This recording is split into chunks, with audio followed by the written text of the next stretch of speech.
Good morning વિદ્યાર્થી મિત્રો, કેમ છો? મજામાં? ઓનલાઈન વિડિયો લેક્ચરમાં આપણે ફરીથી ચેપ્ટર નંબર 3 ધાતુ અને અધાતુ વિશે અભ્યાસ કરવા જઈ રહ્યા છીએ.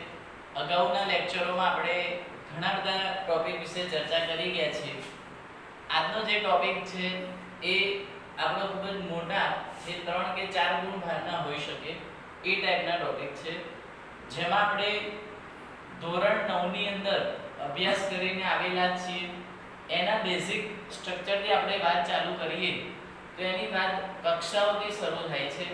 આ માત્ર જાણકારી માટે છે, કક્ષાઓ જેનું જ્ઞાન આપણી પાસે હોવું જોઈએ, કારણ કે આપણે જે થિયરી શીખવાના છીએ એનું જ્ઞાન કક્ષાઓમાં રહેલું છે. તો હવે મિત્રો, કક્ષાઓ એટલે શું? તો તમે જુઓ કે આપણે ધોરણ 9 માં ભણી ગયા છીએ. ટોટલ બોહરનો પરમાણુ નમૂનો આવતો હતો ધોરણ 9 ની અંદર. એમાં ટોટલ 4 કક્ષાઓ વિશે આપણે ચર્ચા કરી હતી, જેમાં 4 કક્ષાઓમાં પહેલી કક્ષા છે K, બીજી છે L, ત્રીજી છે M અને ચોથી છે N. તો આવી રીતે 4 કક્ષાઓ છે. તો એના નામ લખીએ બોર્ડ પર. તો આપણી પાસે 4 કક્ષાઓ છે K, L, M, N. હવે 4 કક્ષાઓ તો છે મિત્રો, પરંતુ આ જે 4 કક્ષાઓ છે એમાં કેટલા ઇલેક્ટ્રોન મેક્સિમમ સમાવી શકાય તે વિશેથી આપણે જોઈ ગયા છીએ.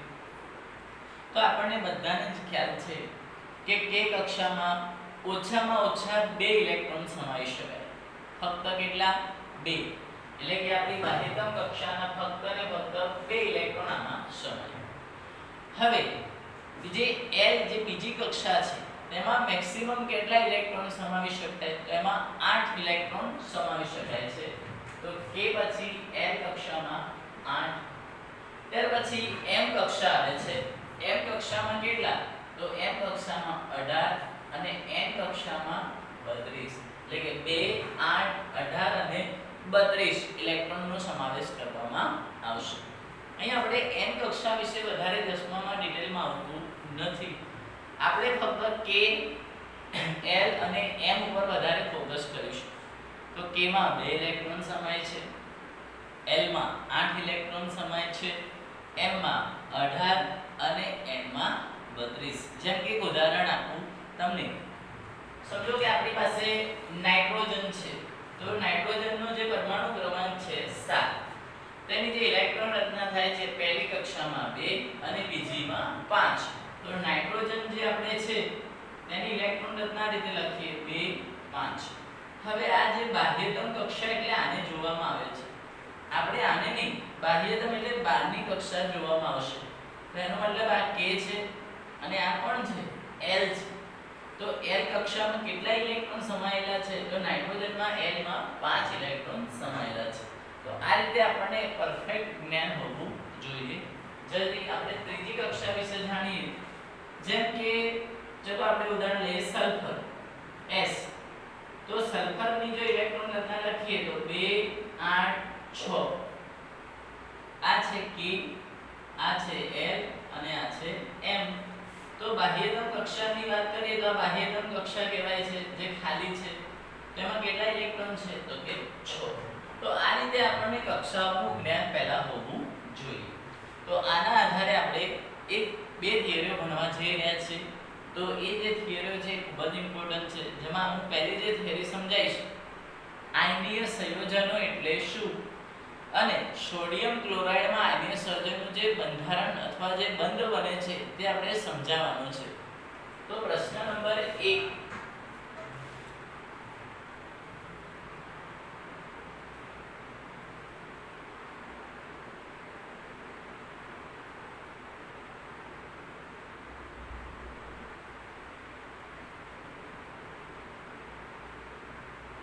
આયનીય સંયોજન એટલે શું?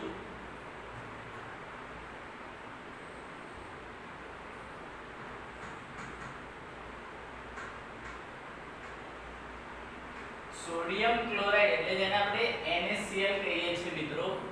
NaCl માં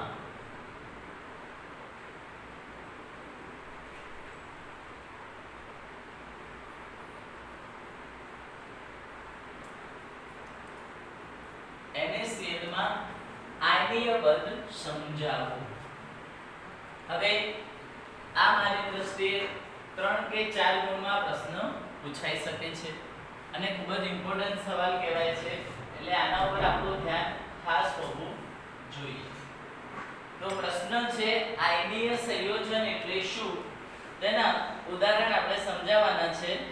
તો જ્યારે આપણે આયનીય સંયોજનોની ચર્ચા કરીએ છીએ ત્યારે એની વ્યાખ્યા સમજવી પડે. આયનીય સંયોજનો એક બીજો બી બંધ આવતો હતો ધોરણ 9 માં, સહસંયોજક બંધ. તો સહસંયોજક બંધ મિત્રો ક્યારે બને તમને ખ્યાલ છે? ધોરણ 9 માં આપણે ભણી ગયા છીએ, નથી ખ્યાલ? ચલો આપણે સમજીએ. સહસંયોજક બંધ ત્યારે જ બને કે જ્યારે કોઈ તત્વ ઇલેક્ટ્રોન આપી શકતા નથી કે ઇલેક્ટ્રોન મેળવી શકતા નથી. આવી પરિસ્થિતિની અંદર તેમની પાસે બીજો કોઈ રસ્તો હોતો નથી. ત્યારે શું થાય છે? તો તેમને ઇલેક્ટ્રોનની ભાગીદારી કરવી પડે છે. શું કરવી પડે છે મિત્રો? ઇલેક્ટ્રોનની ભાગીદારી. અને ઇલેક્ટ્રોનની ભાગીદારી દ્વારા જે બંધ રચાય છે એને આપણે સહસંયોજક બંધ કહીએ છીએ. પરંતુ અહીંયા તો આપણે નવો પ્રશ્ન છે આયનીય બંધ. આયનીય બંધ એક આખી અલગ પરિસ્થિતિમાં રચાય છે. તેની પહેલા હું વ્યાખ્યા લખીશ.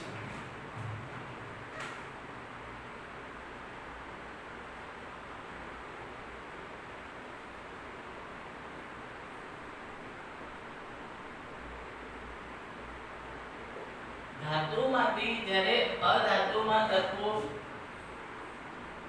રૂપાંતર પામે છે ત્યારે ઇલેક્ટ્રોનની આપ-લે થાય છે.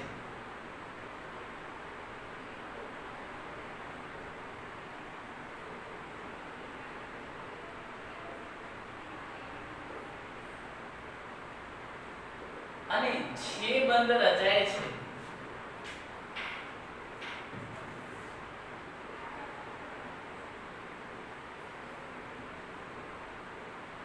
તેને શું કહેવાય છે? આયનીય બંધ કહીએ છીએ. ધાતુમાંથી અધાતુમાં જ્યારે કોઈ તત્વ રૂપાંતરિત પામે છે ત્યારે ઇલેક્ટ્રોનની આપ-લે થાય છે, એટલે કે ઇલેક્ટ્રોન આપવાની અને લેવાની ક્રિયા થતી હોય છે તત્વો વચ્ચે. તો આવી પરિસ્થિતિમાં જે બંધ રચાય છે એને આપણે તો બંધ કહીએ છીએ, આયનીય બંધ. હવે તમને જો એ વ્યાખ્યા જોડે અઘરી લાગે તો બીજી સાદી રીતે બી લખી શકાય કે તત્વની ઇલેક્ટ્રોન આપવાની કે મેળવવાની જે વૃત્તિ છે તેના લીધે જે બંધ રચાય છે તેને આયનીય બંધ કહીએ છીએ. તમે આ પણ લખી શકો છો, પરંતુ જે આપણે વ્યાખ્યા જે ચોપડીમાં આપેલી છે એ આધારે અહીંયા બોર્ડ ઉપર લખી છે.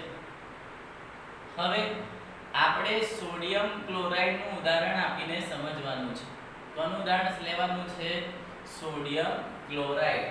તો હવે સોડિયમ ક્લોરાઇડમાં આયનીય બંધ કઈ રીતે રચાતો હશે? તો ચલો જોઈએ.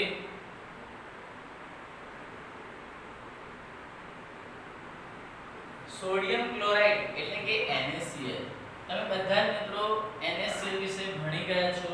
Na એટલે સોડિયમ, Cl એટલે ક્લોરીન. હવે બંનેની અલગ અલગ મુદ્દાની વાત થશે. તો અહીંયા આપણે સોડિયમ વિશે વાત કરીએ. તો સોડિયમ જેની સંજ્ઞા છે Na. હવે આની માહિતી તમને ડિટેલમાં ખબર હોવી જોઈએ. જો આ માહિતી તમારી પાસે ન હોય તો આપણને આનું કોઈ અર્થ જ રહેતો નથી, તો આપણને સમજણ પડતી નથી. એના માટે મેં આપણે અગાઉમાં એક લેસન પણ તમને આપેલું છે, યાદ છે? 1 થી 20 તત્વો વિશે. 1 થી 20 તત્વ જો તમે પાક્કા મોઢે કરેલા હશે તો આ જે થિયરી છે તમને એકદમ સિમ્પલ લાગશે, જેમાં કોઈ પણ જાતનું કોઈ એવી થિયરીમાં સમજણ નહીં પડતી હોય કે કદાચ કોઈ ગૂંચવણ બી નહીં થતી હોય. જો તમને 1 થી 20 તત્વો ખબર હોય તો, અને તમે ઇલેક્ટ્રોન રચના પણ જાણતા હોવા જોઈએ. જેમ કે સોડિયમ, સોડિયમનો પરમાણુ ક્રમાંક, સોડિયમનો પરમાણુ ક્રમાંક કેટલો છે? તો સોડિયમનો પરમાણુ ક્રમાંક છે 11. કેટલો છે મિત્રો? 11.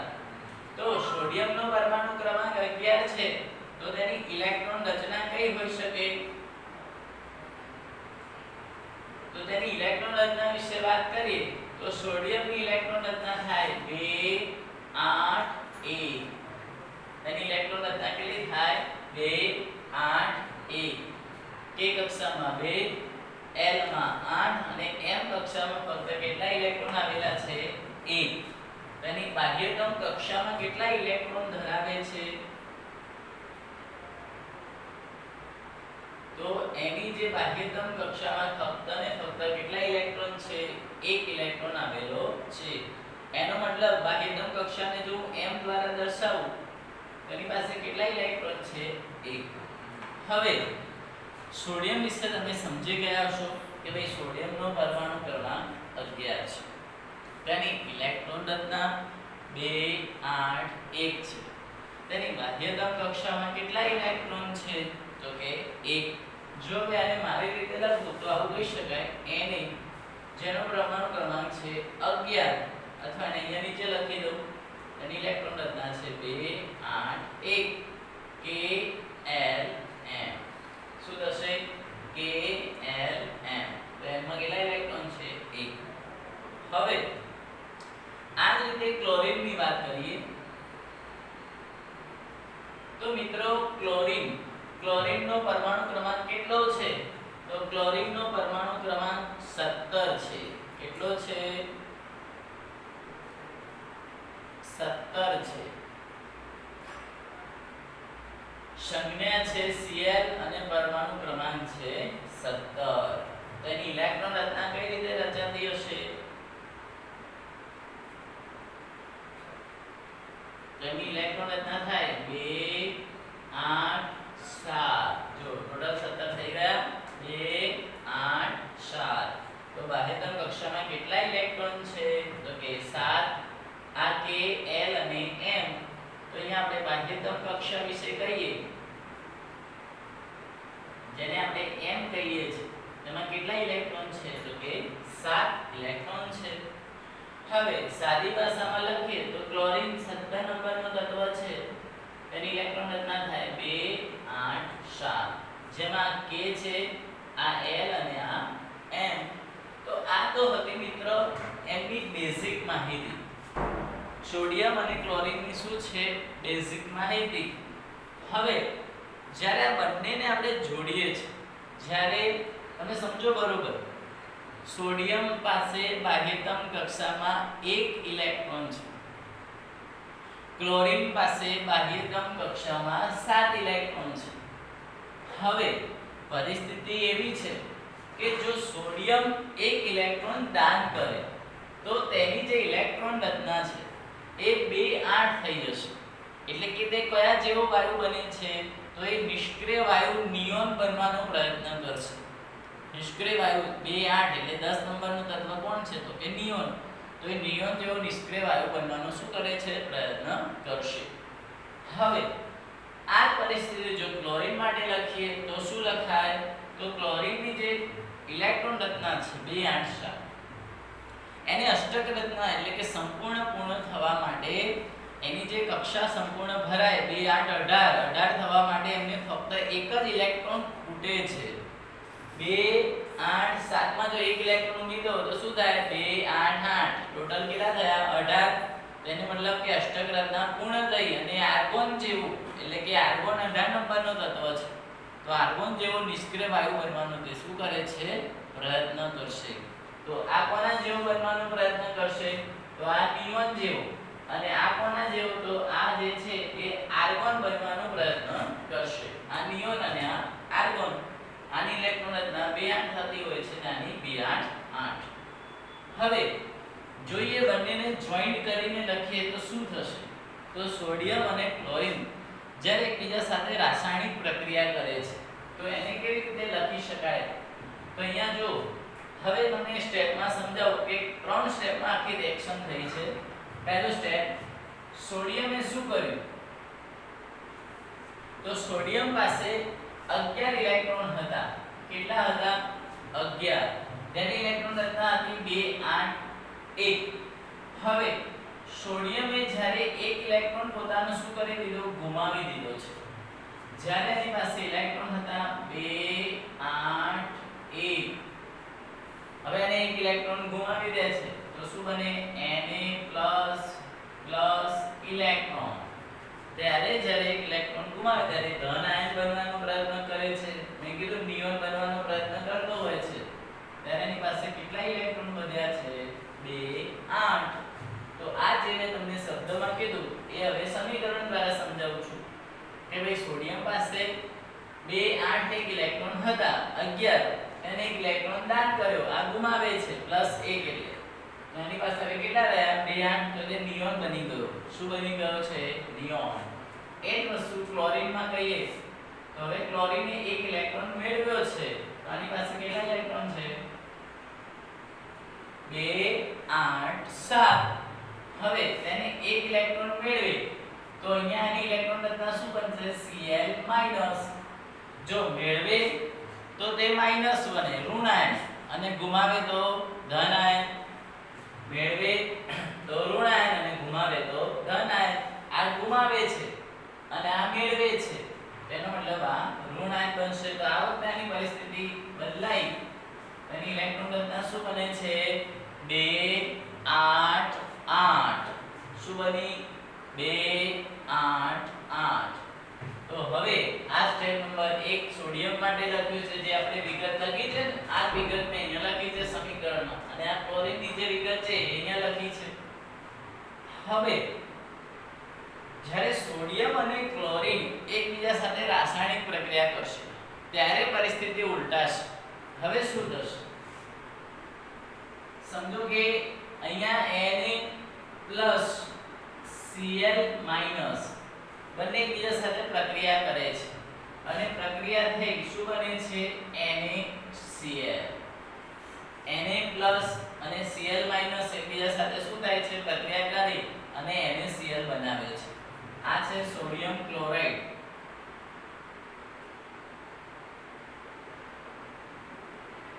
હવે તમે બરોબર સમજો Na એક ઇલેક્ટ્રોન કોને આપ્યો ક્લોરીનને અને એમની વચ્ચે કયો બંધ રચાયો છે આયનીય બંધ. કેવી રીતે તો ચાલો હું તમને એનું બંધારણ દોરીને સમજાવું કે શું થયું હશે. સમજો કે આપણી પાસે Na છે. શું છે Na અને આપણી પાસે શું છે ક્લોરીન છે. હવે Na પાસે કેટલા ઇલેક્ટ્રોન છે બાહ્યતમ કક્ષામાં તો સમજો કે હું Na ને ચોકડી દ્વારા દર્શાવું અથવા ટપકા દ્વારા દર્શાવું ઇલેક્ટ્રોનને તો સમજો કે અહીંયા મને ટપકા દ્વારા દર્શાવું તો સોડિયમ પાસે એક ઇલેક્ટ્રોન છે જેને મેં ટપકા દ્વારા દર્શાવ્યું છે. ક્લોરીન પાસે કેટલા ઇલેક્ટ્રોન છે તો બાહ્યતમ કક્ષાના લેવાના છે. ખાસ યાદ રાખજો બધા લેવાના નથી 11 11 નહીં જે બાહ્યતમ કક્ષામાં છે એટલે કે આ જે છે એની જ આપણે ચર્ચા કરીએ છીએ. બાહ્યતમ કક્ષા તો ક્લોરીન પાસે 7 છે તેને ચોકડી દ્વારા દર્શાવીએ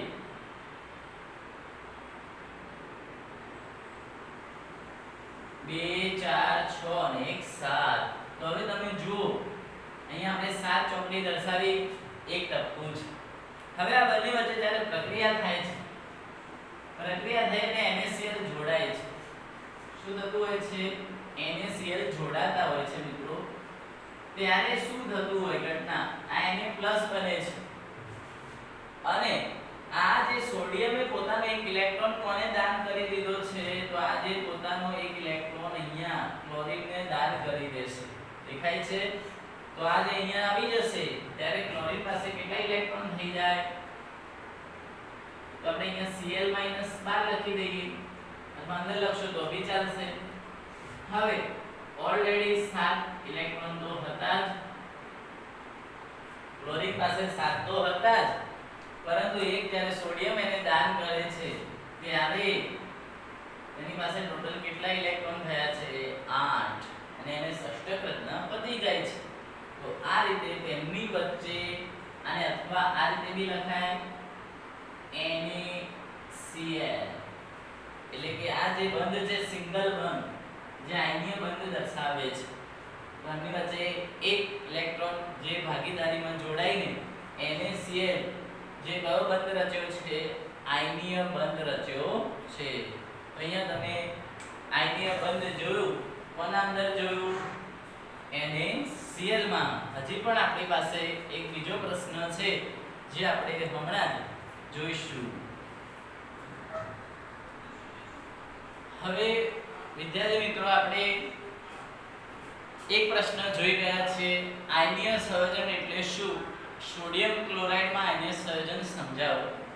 આ જ વસ્તુ હવે હું તમને બીજું ઉદાહરણ દ્વારા સમજાવીશ. મેગ્નેશિયમ ક્લોરાઇડમાં આયનીય બંધ કેવી રીતે બનતો હશે. જો કે આપણે બે ઉદાહરણ આવી રીતે શીખીએ તો આપણને 100% અંદાજ આવી જશે કે આ કઈ રીતે બંધ રચાતા હશે. તો હવે આપણો નવો પ્રશ્ન છે, મેગ્નેશિયમ ક્લોરાઇડમાં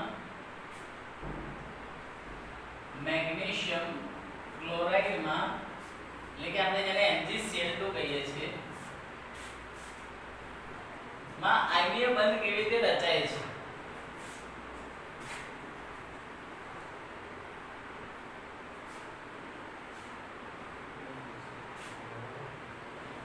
તો મિત્રો મેગ્નેશિયમ ક્લોરાઇડમાં આયનીય બંધ કઈ રીતે રચાતો હશે? અગાઉ આપણે NaCl માં આયનીય બંધ શીખી ગયા છે. હવે મેગ્નેશિયમ ક્લોરાઇડ તમને સમજવામાં વધારે તકલીફ પડશે નહીં. કેમ? કારણ કે મેગ્નેશિયમ ક્લોરાઇડની જો વાત કરીએ તો મેગ્નેશિયમમાં બે તત્વો છે, Mg અને Cl. જેમાં Cl વિશે તો આપણે ભણી ગયા છે. હવે નવો આવ્યો છે Mg. તો પહેલા હું તમને Mg વિશે વાત કરું. Mg એટલે મેગ્નેશિયમ. મેગ્નેશિયમની ડિટેલમાં વાત કરીએ તો એનો પરમાણુ ક્રમાંક શું છે મિત્રો? તો પરમાણુ ક્રમાંક છે 12. મેગ્નેશિયમનો પરમાણુ ક્રમાંક શું છે? 12. ત્યાર પછી મેગ્નેશિયમ પરમાણુ ક્રમાંક જે 12 ધરાવે છે તેની ઇલેક્ટ્રોન રચના શું છે? તેની ઇલેક્ટ્રોન રચનાની વાત કરીએ તો 2 8 2 એટલે કે KLM કહીએ. તેની બાહ્યતમ કક્ષામાં જેને આપણે M કહીએ છીએ તેમાં કેટલા ઇલેક્ટ્રોન છે? તો કે 2 ઇલેક્ટ્રોન ધરાવે છે. તો આ હતી એની બેઝિક માહિતી. હવે મેગ્નેશિયમ જો વાત કરીએ તો મેગ્નેશિયમ પોતે શું કરશે? તો મેગ્નેશિયમ પોતાના 2 ઇલેક્ટ્રોન શું કરે છે? ગુમાવી દેશે. પોતાના 2 ઇલેક્ટ્રોન ગુમાવે એટલે પોતે કેવો બની જાય? Mg+2+2 electron. એટલે Mg એ પોતાના 2 ઇલેક્ટ્રોન ગુમાવ્યા અને સંયોજકતા +2 પ્રાપ્ત કરી. હવે સંયોજકતાની કેવી રીતે થતો એ બી કીધું તમને કે સમજો સોડિયમ છે 1 ઇલેક્ટ્રોન ગુમાવે તો આપણે એને Na+ લખીએ છીએ. હવે Mg માં 2 ઇલેક્ટ્રોન ગુમાવે છે તો એની પર શું લખવાનું? +2. જો 1 ઇલેક્ટ્રોન મેળવે તો માઈનસ અને જો 2 ઇલેક્ટ્રોન મેળવે તો -2. બહુ ઈઝી છે, આમાં કોઈ વધારે તકલીફ પડશે નહીં. તો આ પહેલી પ્રોસેસ છે જે મેગ્નેશિયમ માટે લખી છે. હવે આપણે ક્લોરીન માટે ફરીથી ચર્ચા કરીએ. Cl એટલે ક્લોરીન. હવે તમે અહીંયા એક વાત ખાસ જોજો, જ્યારે 2 ઇલેક્ટ્રોન ગુમાવે છે ત્યારે સ્થાયી રચના પ્રાપ્ત કરતા હોય છે. હવે જે સ્થાયી રચના પ્રાપ્ત કરે છે કોના જેવી કરે છે? તો એ નિષ્ક્રિય વાયુ નિયોન જેવી કરે છે. કારણ કે 2 8 2 માંથી જ્યારે 2 જતા રહે ત્યારે 2 8 વધે તો એ 8 નંબર જે વધ્યા છે ટોટલ 10 2 8 તો એ નિયોન છે જે નિષ્ક્રિય રચના છે. એ જ વસ્તુ આર્ગોન બનાવવા માટે ક્લોરીન શું પ્રયત્ન કરતા હોય છે? તો ક્લોરીનનો પરમાણુ ક્રમાંક કેટલો છે? તો કે 17. ઇલેક્ટ્રોન રચના શું છે? 2 8 7. હવે તેની બાહ્યતમ કક્ષામાં કેટલા ઇલેક્ટ્રોન છે?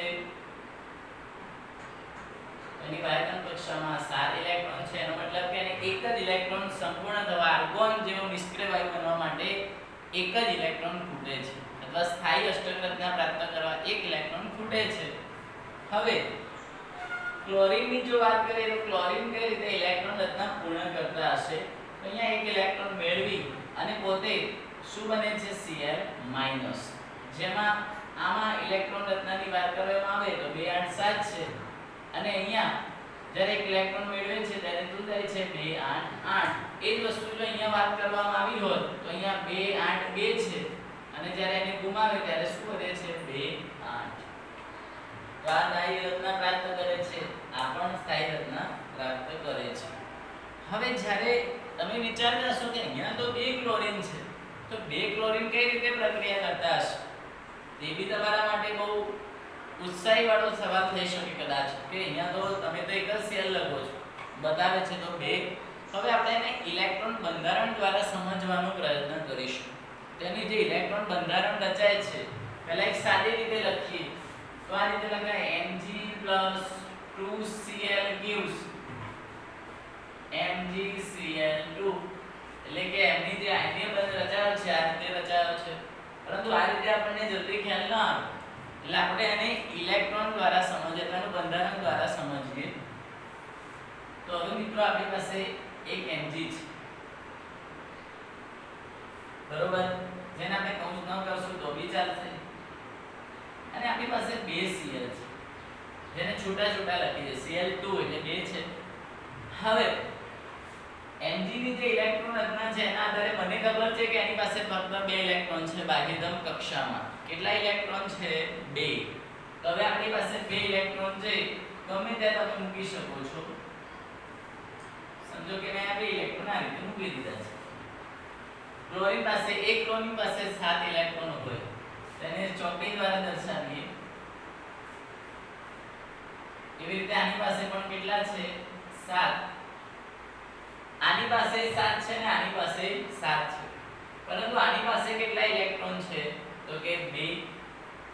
તો તમે એક સીધી અને સાદી રીતે સમજીએ તો આ જે ઇલેક્ટ્રોન છે આને દાન કરીએ અને આ જે ઇલેક્ટ્રોન છે એ અહીંયા દાન કરી દઈએ. સમજ્યા મિત્રો? એક આને આપી દઈએ અને એક આને આપી દઈએ તો શું થાય? તો આ રીતની રચના બનશે Mg+2 અને Cl માં કેવી રીતની બનશે? તો Cl જે -2 છે અહીંયા આપણે -2 લખી શકાય -2. હવે અહીંયા જો આપણે 2 ન લખવું હોય તો એને માઈનસ જ રાખો, કઈ વાંધો નહીં, નીચે 2 લખી દઈએ તો બી બની જાય MgCl2. હવે આની પાસે જે 7 ઇલેક્ટ્રોન છે એની અંદર અહીંયા આપણે એક પાસે અને બીજા ક્લોરીન પાસે એટલે એક પાસે 1 ઇલેક્ટ્રોન બીજા પાસે 2 એટલે ટોટલ કેટલા ઇલેક્ટ્રોન મળ્યા છે? 2. તો અહીંયા હું એક જ ઇલેક્ટ્રોન દ્વારા બંનેનું નિરૂપણ કરી દઉં કારણ કે અહીંયા 2 લખ્યા છે, બંનેને અલગ અલગ લખવાની જરૂર છે નહીં. તો એવું આપણે સમજી લઈએ કે અહીંયા 2 ઇલેક્ટ્રોન એને મેળવી લીધા છે અને આ રીતે તેમની વચ્ચે કયો બંધ રચાયો છે? તો અથવા આપણે એની વચ્ચે આયનીય બંધ રચાયો છે MgCl2 અને આ રીતે બી લખી શકાય. જે સિમ્પલ થિયરી જે છે જેમાં તમને ફક્ત અને ફક્ત મિત્રો ઇલેક્ટ્રોન રચના, પરમાણુ ક્રમાંક, બાહ્યતમ કક્ષાનું જ્ઞાન, તેમાં કેવી રીતે ઇલેક્ટ્રોન ગુમાવે છે, જેમ કે આ ઇલેક્ટ્રોન કઈ રીતે મેળવે છે એ, અને જ્યારે બંનેને જોડી અને લખવાના આવે ત્યારે ઇલેક્ટ્રોન કેવી રીતે આપલે થાય છે તે વિશે ચર્ચા કરવાની હોય છે. તો આનાથી વિશેષ આપણે કશું અઘરું હતું નથી. જો ઘરે બેસી અને તમે સમજવાનો પ્રયત્ન કરો તો તમને આ થિયરી બી કોઈ અઘરી લાગશે નહીં. આશા રાખું કે આપણે જે બંને આયનીય બંધની થિયરી સમજ્યા છીએ જેમાં તમને મજા પણ આવી હશે. હા, તમને કદાચ તકલીફ પડશે કારણ કે ઇલેક્ટ્રોનની જે રચના છે એમાં તકલીફ 100% પડે, પરંતુ આપણે ઘરે બધા જ પ્રયત્ન કરવાના છે. જો વ્યવસ્થિત સફળતા મેળવવી હોય તો આના પાછળ થોડી વધુ મહેનત કરજો તો સફળતા મળશે. તો મિત્રો હવે આપણે અગાઉના ટોપિક વિશે ફરીથી ચર્ચા કરીશું